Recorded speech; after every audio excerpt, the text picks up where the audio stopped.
যেই মিম কোনোদিন শুয়ে সুতাও ভরতে জানতো না, সে আজকে মাত্র 7 দিনে সেলাই শিখে পুরো একটা জামা বানিয়ে ফেলেছে। গল্পটা শুরু হয় ঠিক 1 সপ্তাহ আগে। হুট করে মাথায় ভূত চাপলো, আমি সেলাই শিখবো, নিজের জামা নিজে বানাবো।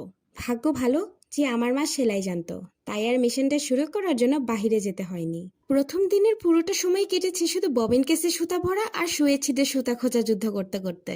অতঃপর দ্বিতীয় দিন বসলাম সেলাই সোজা করার মিশনে। কাপড়ে মেশিন চালাতেই দেখি সেলাই চলে যাচ্ছে একবার ডানে তো আরেকবার বামে। আর এইভাবেই দ্বিতীয় দিন থেকে শুরু করে টানা ষষ্ঠ দিন পর্যন্ত আমি শুধু পুরনো কাপড়ের ওপরে সেলাই সোজা করার প্র্যাকটিস করে গিয়েছি। অবশেষে আসলো সেই কাঙ্ক্ষিত সপ্তম দিন। অনেকটা সাহস করেই নিজের জীবনের প্রথম জামাটা বানাতে বসলাম।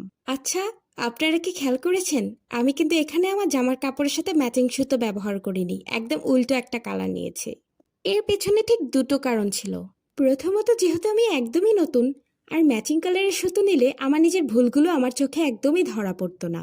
ভিন্ন কালার হওয়াতে কোথায় কোথায় সেলাই বাঁকা হয়েছে, কোথায় কোথায় আমি ভুল করেছি তা একদম ক্লিয়ারলি চোখে পড়ছিল।